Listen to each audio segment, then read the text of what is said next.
Now, as we get started this morning, actually afternoon, if we could just go ahead and bless our food. So if you'll just join me in prayer. Gracious Lord, we just thank you for this time of fellowship. May this time nourish our bodies and our souls. We thank you for these ladies who've taken time to join us. We thank you for Kelly and Parker and their enormous talent that you have blessed them with. We pray your blessing on this meal. Amen. Okay, well, I am so excited to tell you about Kelly Tillotson and to introduce her to you. I first met Kelly when our family made the huge move from Bethesda, Maryland to Potomac, Maryland. Now that is all of 5 miles.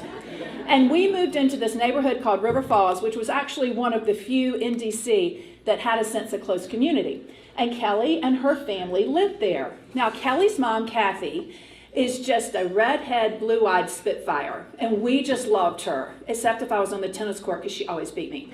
And her dad, Peter, was just this wonderful Australian man from Australia who never met a stranger. I really think Kelly got her zest for life from her mom and her love of life from her dad. Her sister Lauren, this is rude, she told me this morning, I thought this was so interesting. Her sister Lauren was the attorney for The Voice, and now she's the attorney for Shark Tank. And if you start watching it, it's quite addictive. But now Kelly developed her love for music, really her passion for music in high school. She and her mom would go to Los Angeles during the summer for camp. She would go to the Berklee School of Music. She had wonderful mentors also in Potomac and at St. Andrews where she went to school, which a little shout out to St. Andrews, a great Episcopal school in Potomac. Now upon graduation, she decided to go down to Belmont University in Nashville to pursue music. But she also had a backup plan of neuroscience. But I think music worked out pretty well from her. So now I'm not going to tell any more of her story because it's much more interesting coming from Kelly than me. But I tell you, I just know that you are going to be as captivated by Kelly as we have been with her dynamic, extremely talented, and beautiful presence. So Kelly, come on up.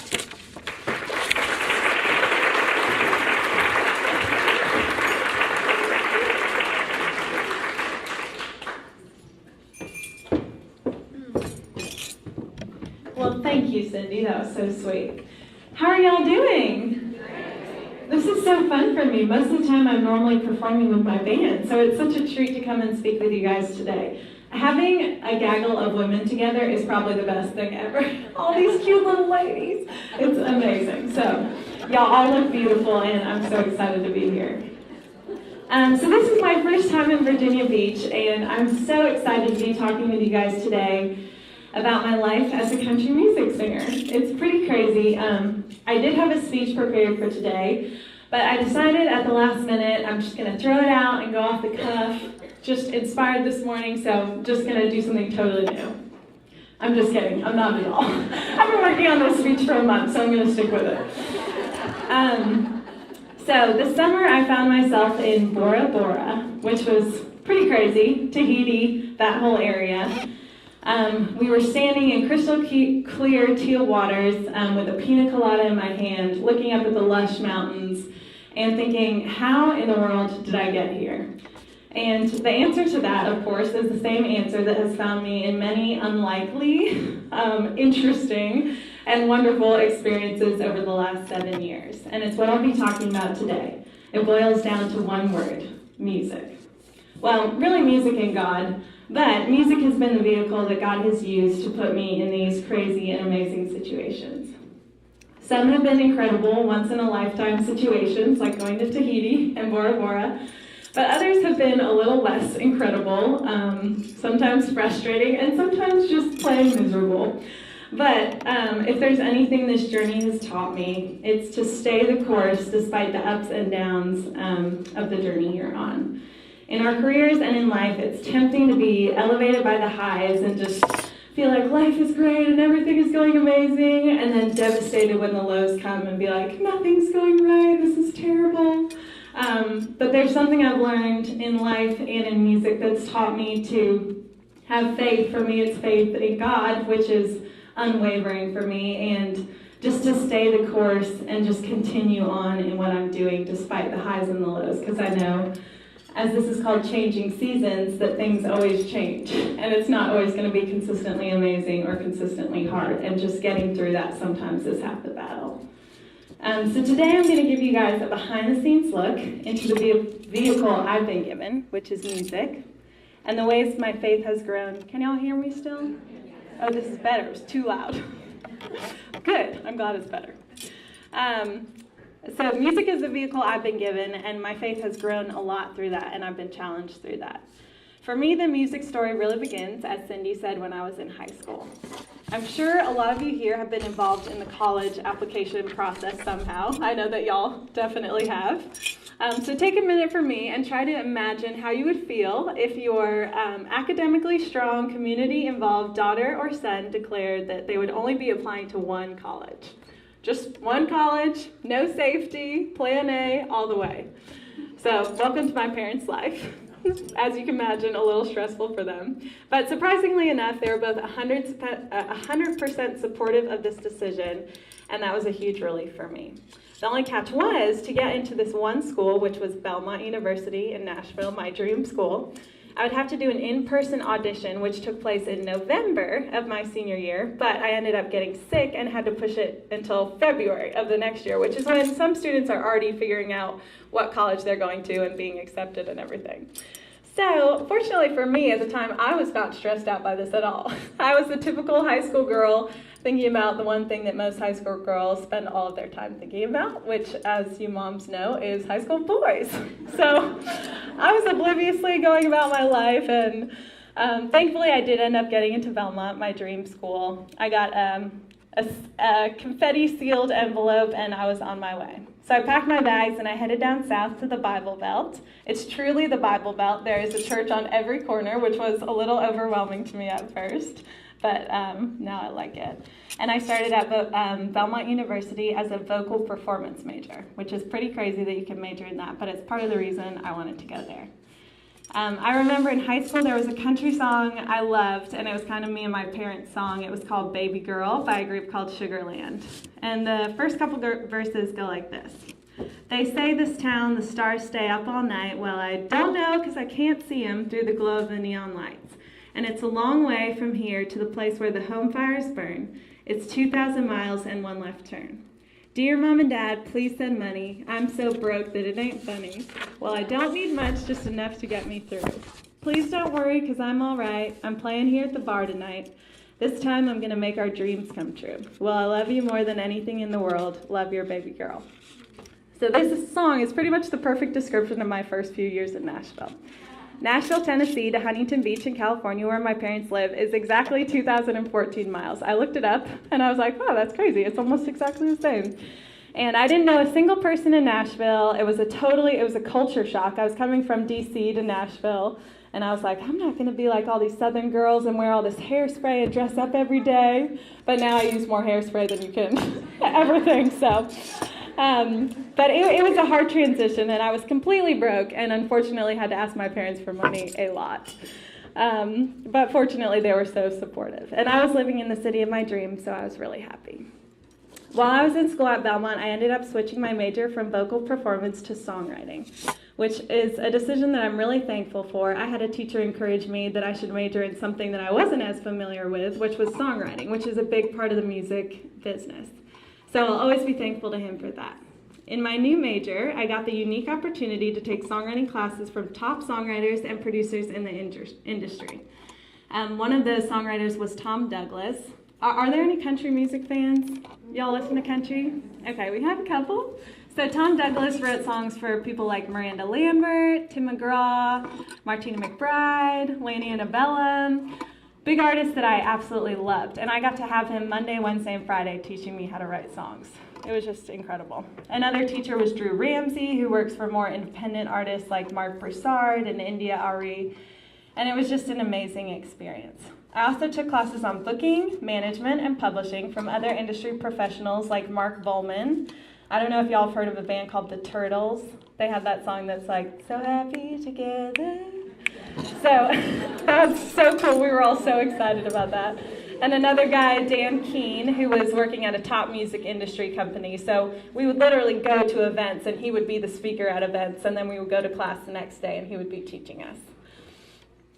So I was a little sad that I was missing out on some of your typical college experiences like sororities and tailgating and football games and all of that. I never got to experience that, which probably my parents were happy about because I wasn't going to big parties or anything. But I was finally feeling like I was starting to understand the music industry, and that was what I came to Nashville for. So I interviewed and was accepted to be a Grammy U student representative for the Recording Academy, which is basically a fancy title to say I was the college representative for the company that puts on the Grammys every year, the big award show. So through this, I got the chance to network and organize events with top industry professionals. Some of them, if y'all have ever heard of Taylor Swift, which it's hard in this day and age not to hear of her, but Scott Borchetta was on the board of this company, so I got to meet him and get to know him. Another guy named Daniel Hill, if you've heard of Faith Hill. He was her first husband, the guy she got her name from, and who helped make her famous. And another guy named Pete Fisher, who ran the Grand Ole Opry in Nashville. And he's the nicest guy, and I got close with him, so he invited me and my friend to go backstage at the Opry after it was redone after the Nashville flood, and we got to go the night that Martina McBride was singing and Carrie Underwood and meet them backstage, and it was so awesome. So I was doing really well on the music business end of things, but I was still feeling uncertain as a performer. I was intimidated by the wealth of talent around me, and I wasn't sure how to get to the next level. I remember nights in the Belmont practice rooms, they're these tiny little cubbies, basically, thinking, how in the world am I going to get outside of these walls? So, cut scene to the summer after my sophomore year, when I met my now husband, Parker Bradway, who's hiding in the back somewhere. Side note, at the beginning of this summer, I declared this summer to be a summer of no boys, because I just had enough of them. I was so sick of them. In my dramatic 20-year-old mind, I was steps away from becoming a nun. I was like, it's over. But I'd also, on a serious note, I was a relatively new Christian at the time. I'd always believed in God and went to church when I was younger, but had just gotten really serious about my faith. So I was like, well, I'll just spend the summer hanging out with God. And not guys. But fortunately for me, God had other plans. I was living with my best friend at the time, and she had met this guy, Parker, at a music networking event. And her matchmaking radars instantly went off, and she was like, I've got to get Parker and Kelly to meet because they're going to be a great match. So she started scheming and invited him to one of her shows. And he ended up coming, and the three of us bonded and became fast friends instantly. Basically, I fell in love with Parker at first sight, and he instantly deemed me a great friend. I think his journal account from that night literally says, met a sweet girl named Kelly tonight. And mine probably said something like, experienced love at first sight, my life will never be the same. So, kind of on different spectrums there. But that summer, we all wrote a lot of songs and played them out around Nashville. I began to feel like I was finally getting my music out there, and Parker and I began to get closer and closer. It was about this time that a theme began to develop in our early relationship. So let me break down the theme for you.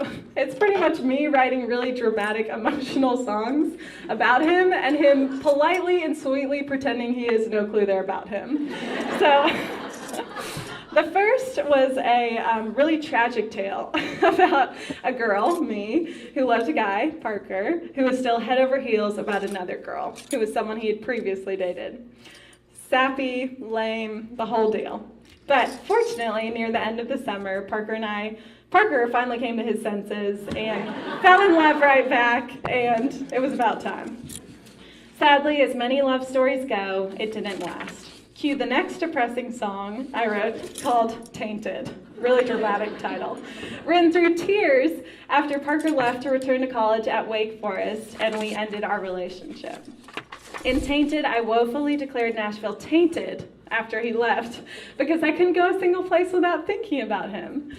So unbeknownst to me, Parker got a hold of a recording of this song, and after listening to it a couple times, his ears perked up and he was like, wait a minute, I think this song is about me. So he proceeded to the next week to listen to that song literally on repeat, searching for clues that it was in fact about him. And not only did he play it for all of his friends. I think the entire College of Wake Forest heard that song.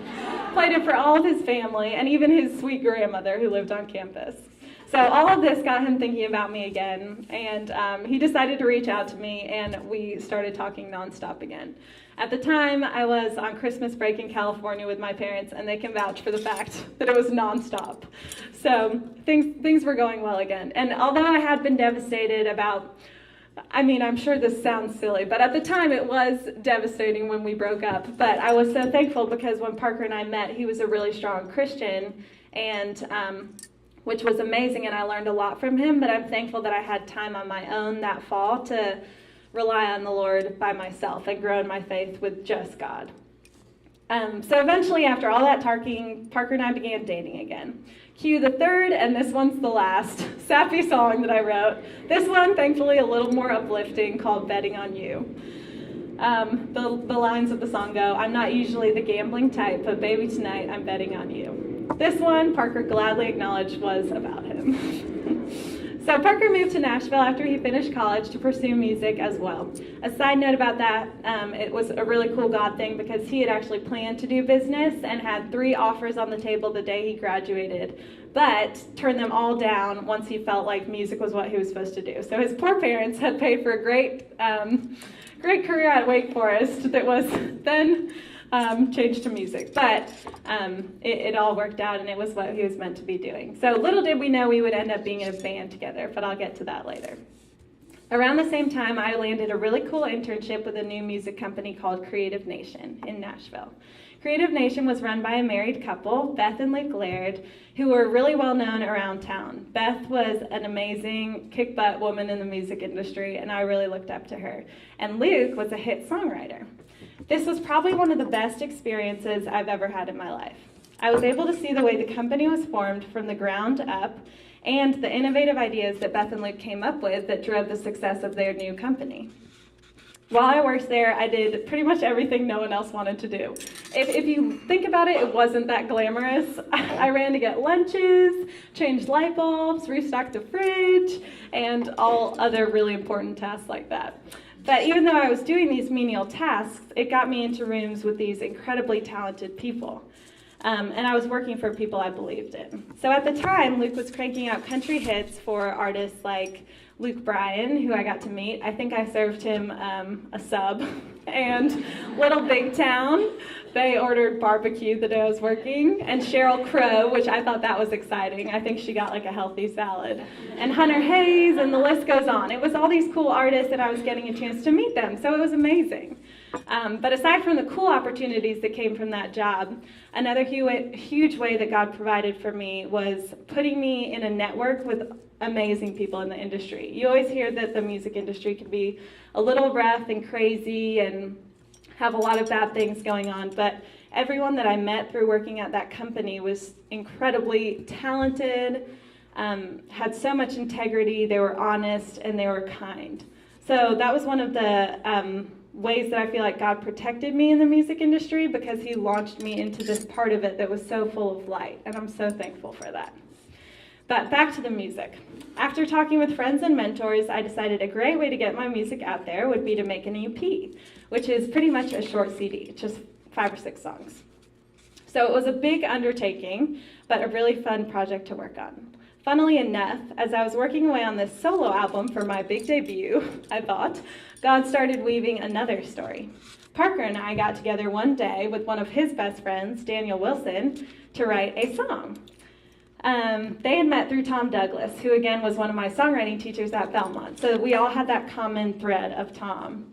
And so the day we got together, we all sat on my creaky front porch in Nashville, and we tried to write a song together. But as it sometimes goes, you're not feeling that creative, and sometimes you just have nothing to write about. So we were like, well, man, we were really excited about this, but it's just not going too well. So we were like, well, at least let's just sing a song together. So we sang Fishing in the Dark. which was one of all of our favorite songs. And I can't explain it, but there was something about the chemistry of all of our voices together that made us get really excited, like embarrassingly excited. I think we were like all giggling at ourselves and just feeling like, what is going on? What's this cool thing happening with all of our voices? None of us had ever pictured being in a band together, but suddenly we found ourselves toying with the idea of becoming a trio. So I did end up finishing my solo album, but by the time I put it out, we'd already started performing as a group. So even though the timing didn't make sense, I just worked so hard on putting out this big project, and I still had 800 copies of it sitting in my living room. Something about it just felt right. Pretty quickly, we came up with a name, Mama Dear, named after a sweet Southern lady in Nashville, and we started playing everywhere we could. Just like that, we were a band. Once you get a name, it kind of seals the deal. So the cool thing was there had always been something about Mama Dear that feels like it's completely out of our hands. Doors that we'd only dreamed of knocking on started opening wide open. Tom Douglas, previously mentioned as my teacher, branded himself a huge Mama Dear believer and invited us over to his house for private songwriting and mentoring sessions. So it was interesting because when I was a student of Tom's at Belmont, at the end of the semester, he said to all the students, now, I love you guys, but don't try and reach out to me after this class because he's a hit songwriter, he has so much going on, he's involved in different community events and affairs, and he was like, just don't reach out to me. I'm not going to be able to keep in touch with you, which was harsh but true for him, and I respected that he was being honest. So the fact that he took such an interest in Mama Dear and pursued us and made time for us really spoke volumes to us. So we were at his house and just freaking out because this man had written so many of our favorite songs, and we were about to write with him. We were sitting in his cozy writer's room. He has all these leather chairs, drinking glass bottle Cokes, and we're like, we're going to write a great song with him. So we start writing, and don't get excited. By writing, I mean we were smiling and nodding at everything that he said while contributing absolutely nothing because we were so intimidated and dumbfounded that we were writing with him. So he would leave the room to go to the restroom, and we would look at each other and be like, oh my gosh, we're writing with Tom Douglas. So, but it wasn't all lights and glamour. We were pinching pennies, picking up extra jobs wherever we could. At times, staying the course seemed impossible. I began singing downtown on Bradway, which, if y'all haven't been there, it's a popular tourist area downtown with a lot of honky-tonks. I sang from 10 p.m. at night to 2 p.m. in the morning without coffee, and it was just a pretty miserable experience. But something I was kind of thankful that I had because it just feels very Nashville, so I was ultimately thankful for it, but it was tough at the time. Parker and Dan were wearing silly valet outfits, running and parking cars at the Renaissance downtown. I was scooping ice cream at Jenny's. Dan led worship at church on Sundays. Thankfully, we've slowly moved out of some of these part-time jobs, but we've still had plenty of moments where we ask ourselves, can we really keep doing this? One time we drove all the way to Virginia Tech to play for a free fundraiser. And after unknowingly parking somewhere that we weren't supposed to on campus, our entire 15-passenger van and trailer full of really expensive equipment got towed. So after freaking out, we ended up finding where the car was placed in the compound and had to pay $300 to get it out after being paid nothing for this event. We've had plenty of late night drives followed by early morning wake-up calls.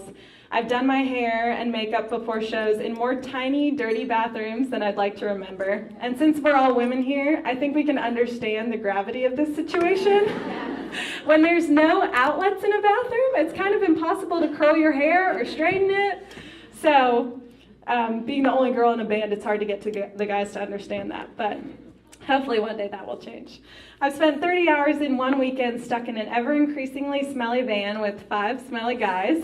We played to empty rooms, had shows canceled and rained out. One weekend we drove all the way to New Orleans, played for hours each night, slept in cramped bunks, only to return from the weekend with a profit of $3 each. Remember that Dear Mom and Dad, Please Send Money part? That was sounding pretty tempting right now. Sometimes we're so exhausted when we travel that it becomes really easy to forget why we're doing things. You get so tired, you start to feel like it's all about you and meeting your needs and how hard you're working and how terrible you feel. But It's a great reminder. We always just get a feeling of, that's not what it's about. We're here to love on other people. We're being put in these situations that we would never be put in just so that we can meet certain people and have certain experiences with them. So we're reminded, stay the course, stay the course. Fortunately, we also get encouraged and uplifted by some mountaintop moments, the moments that put the wind back in your sails. Pretty soon after we became a band, we were sponsored by a clothing line called Southern Tide. It's a really preppy clothing line, kind of like Vineyard Vines. We got to pick out hundreds of dollars worth of clothes, so we felt pretty swanky. We had a personal meeting with the top executive at AT&T who wanted us to be featured on a new network that they were creating called Country Deep. This same guy, who quickly became a good mama dear friend and a huge believer, got us a coveted spot on the AT&T stage at a large country music festival they have in Nashville called CMA Fest. During the show, the Lord blessed us beyond belief. I truly think it was a miracle by providing so many friends and families and strangers, just a huge crowd to come to this performance, which contributed to us being named as the best up-and-comer by Rolling Stone at the festival. This was a huge launching pad for us. The day we found out, my parents were in town, and Parker and I met them for lunch at this cute little place in Franklin, Tennessee. So over chicken salad sandwiches and sipping on fruit tea, we read this Rolling Stone article, and it was just a surreal moment. I was so thankful that my parents were there for it because they've sacrificed so much and worked so hard to help make this happen for us. So it was just a really cool moment to be sitting there with them reading this article about us in Rolling Stone magazine. So hopefully it was validation for them that all of their sacrifice and hard work had been worth it. The Rolling Stone shout-out swung even more doors open. Soon the top booking agents in Nashville were courting us. We'd never gotten this kind of attention, so it was quite a change. We nervously took the elevator of a swanky downtown building up to the penthouse where our current agents had their office. We were greeted by glitz, glam, and a stunning view of the Nashville skyline. And we were escorted by their assistants into offices of these high-powered executives. We felt like we were on the show Nashville. I don't know if you'll watch it, but we felt like that was our life. So they cracked open expensive bottles of whiskey for the guys and wine for the girls, and they knew all about us. They wanted to work with us, and they were excited about us. It would be easy at times like these to start patting ourselves on the back. But just as you can't be completely depressed when things are going terribly and blame God for it, you can't take that credit for yourself when things are going really well. So that was a good reminder for us during that time to just be humbled and just accept with open hands whatever was coming at the time. But it was really exciting, and it felt like those nights in the Belmont practice rooms were a whole nother world away. So the blessings kept coming. We started talking with a manager in town, Mike Betterton, who worked at a management company that worked with artists like Kenny Chesney, Martina McBride, and Jake Owen. I'm sorry for y'all that don't know country, these names might be lost on you. But they're really big artists and artists that we loved, so we were really excited about this opportunity. Another cool thing that God was doing with that situation is that Dan, the third member in our group, had gone to church with Mike for multiple years, so they were really close. And we knew that he was a Christian, which matched up with our beliefs, which is really important in a manager because they're controlling a lot of aspects of your life and your career, so you want to know that you share similar values and morals.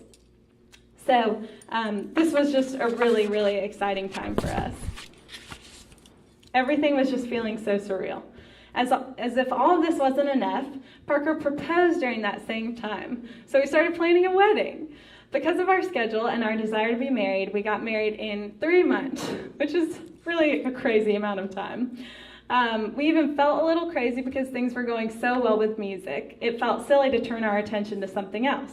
But at the same time, we had been dating for 4 years, and we knew we wanted to get married, so why not do it now? If y'all can imagine trying to plan a wedding in 3 months, we were traveling at the time up in the Northeast, so I was sitting in the back of a van, picking out bridesmaids' dresses, catering, all of this stuff on my little phone. So poor Parker and Dan, especially Dan, because he had no involvement in it, heard way more about weddings than they ever wanted to. So pretty much the three of us planned the wedding together. Looking back, we probably would have saved ourselves and our parents a lot of stress if we waited longer, but we still agreed that it was the right choice. We also felt like the Lord assured us that he had the music part covered when the week of the wedding, we officially signed on with the agents that we'd been talking to, as well as the manager. So we got to toast to signing with our agents and our manager 2 weeks from the time that we got to toast to our marriage. It was just a pretty special time, and we felt like God was just showering gifts down on us, and we were so thankful. Since then, we've gotten to open for Christian Bush, Brett Eldridge, Charlie Daniels Band, Thompson Square, and other really fun bands that we love. We also got to go on the trip to Tahiti and Bora Bora, which was just, again, once in a lifetime. We're currently working on our second album, which we plan to release in the spring, and we're so thankful for where we've been and excited for where we're going. It truly feels like this is something God is doing, and we're just part of it.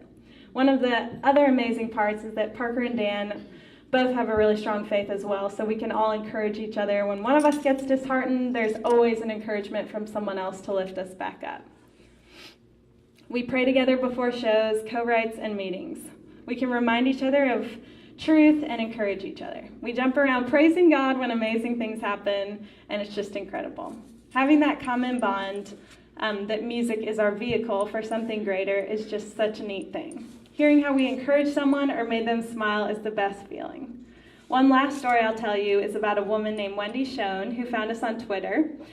This was about 2 or 3 years ago, and we messaged back and forth with us, and she invited us up to New York in Syracuse to play before one of the baseball games at a stadium that she worked at.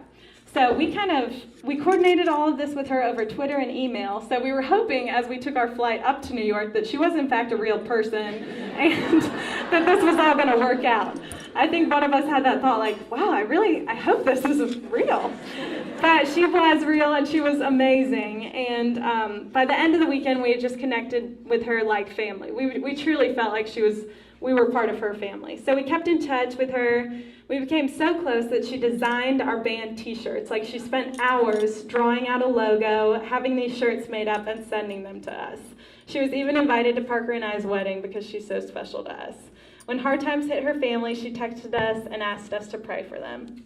If it weren't for music, we wouldn't have had the opportunity to meet her. It's because of music that I'm also here with you guys today, which is such a neat thing, and thank you so much for having me.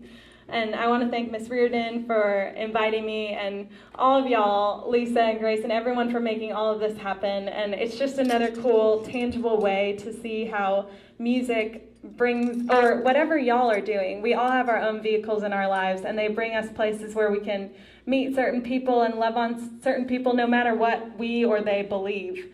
It's just a really amazing experience.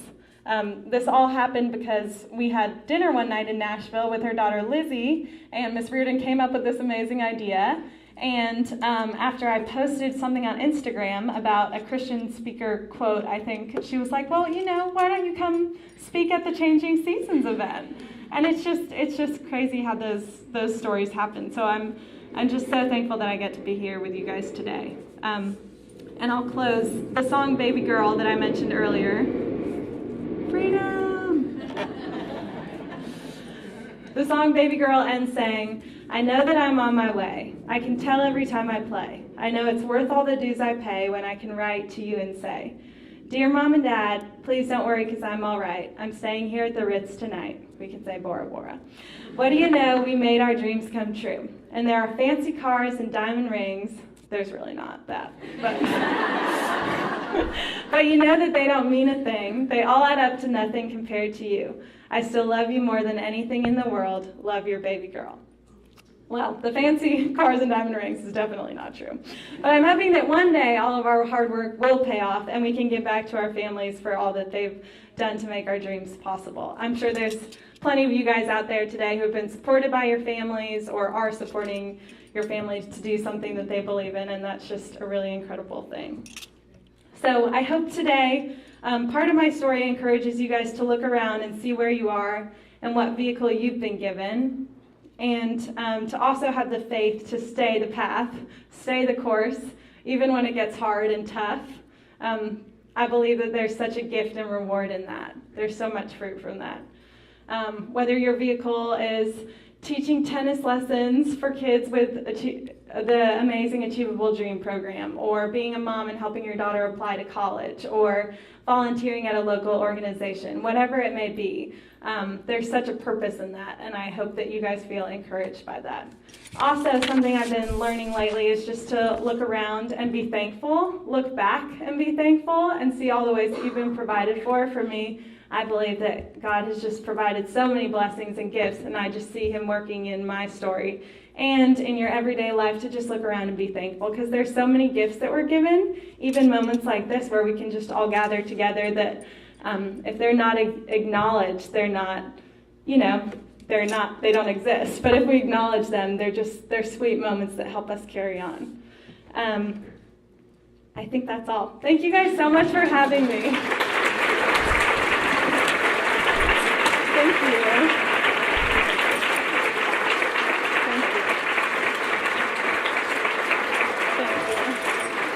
So my husband Parker, that good-looking man, is going to come sing a couple songs with me.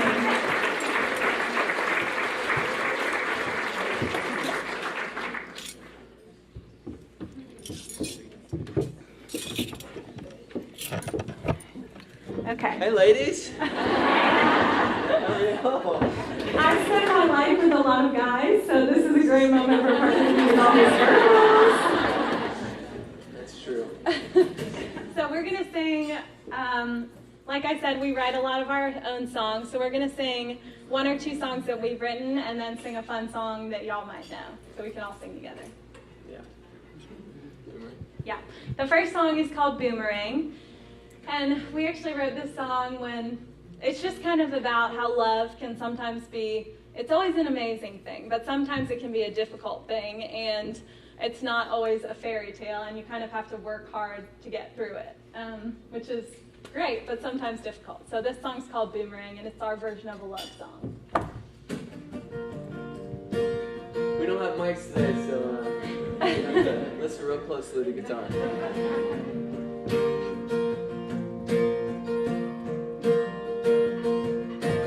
Picking fights on the TV line, drawing lines, you're on them right. It's a carousel that never ever ends.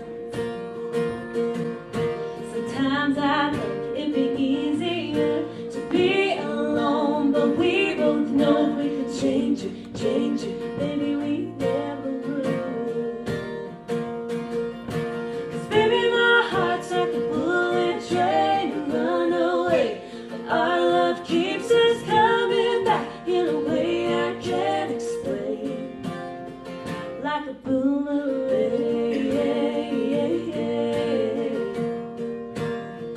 Like a boomerang.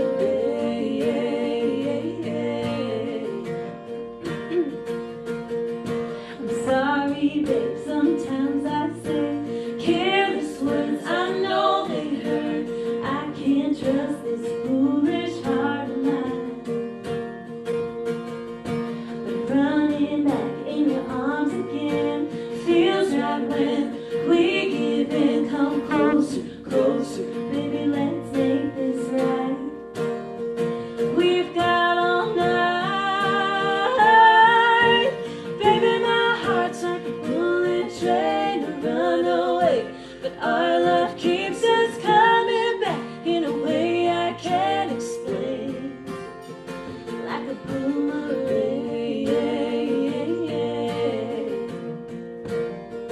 like a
a boomerang, like a boomerang.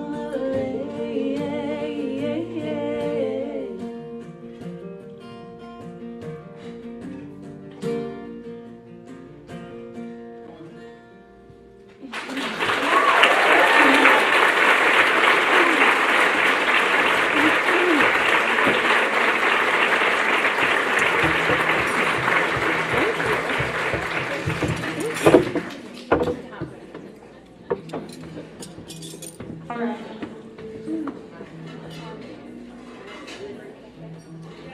We'll sing one more song that we wrote and then one fun song for all of us to sing together.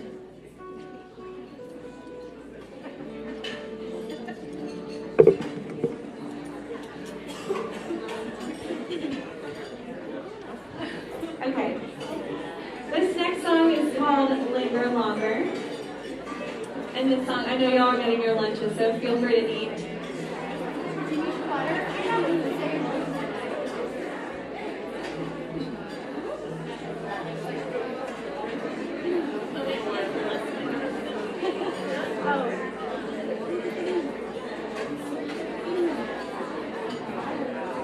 These two.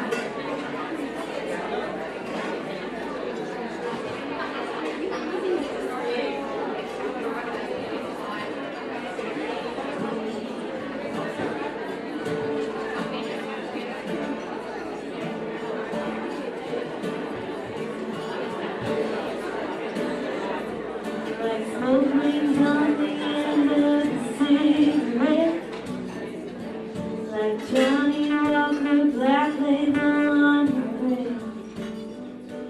On the way that a voice that comes through a head, like a can.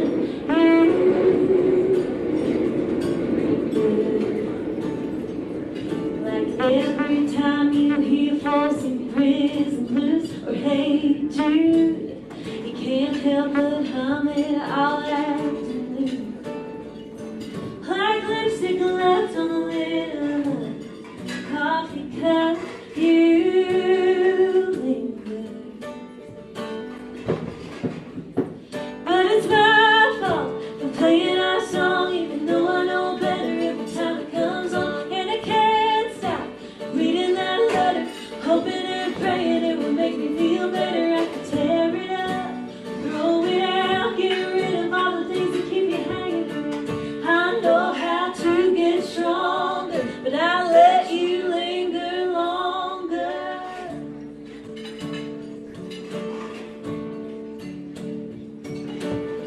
Like the words I never should have said and still regret. Your eyes made me wish I could take it back. On the way that a door sounds when it's slamming, you linger. But it's my fault for playing our song, even though I know better every time it comes on. And I can't stop reading that letter, hoping and praying it will make me feel better. I can tear it up, throw it out, get rid of all the things that keep you hanging around. I know how to get stronger, but I'll let you linger longer.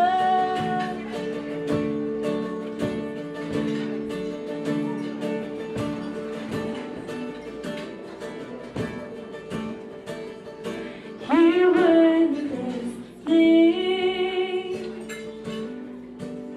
and I love you now. Please don't let me linger longer, 'cause it's my fault for playing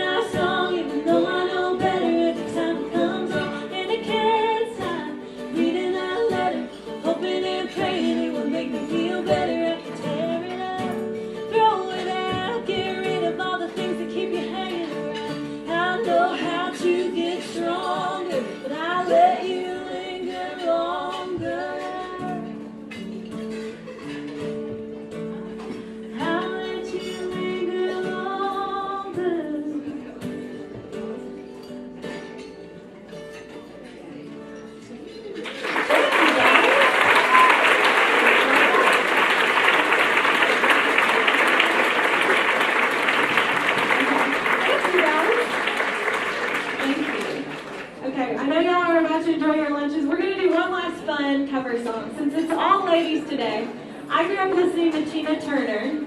She was like my girl. And I was like, I'm going to be just like her when I grow up. And that's probably not going to happen, but I do have a little bit of soul, so I feel like I can sing this song. Y'all sing along with me if you know it.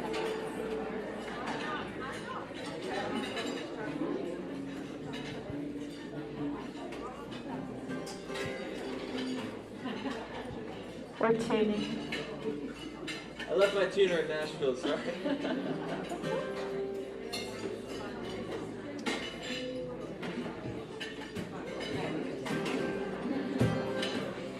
If y'all feel the urge to get up and dance,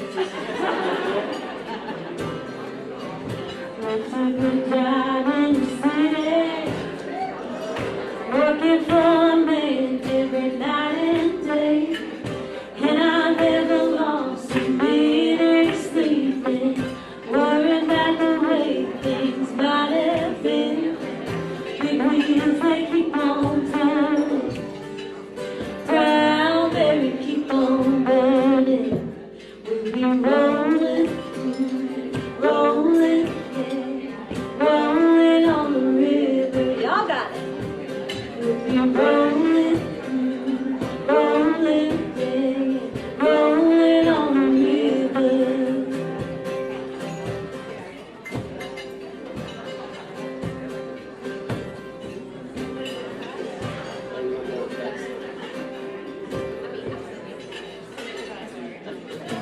It's easier to do this with a band. But now we're doing it up.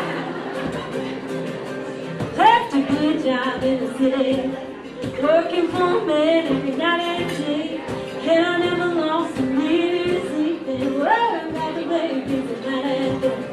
Big wheel keep on turning, Bradway keep on burning, rolling, rolling, rolling on the river.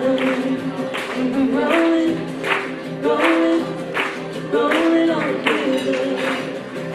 Clean like Bradway, pumped a lot of pain down in New Orleans, but I never saw the good side of the city till I hit you right on the river Bradway. Big wheel keep on turning, Bradway keep on burning. We'll be rolling.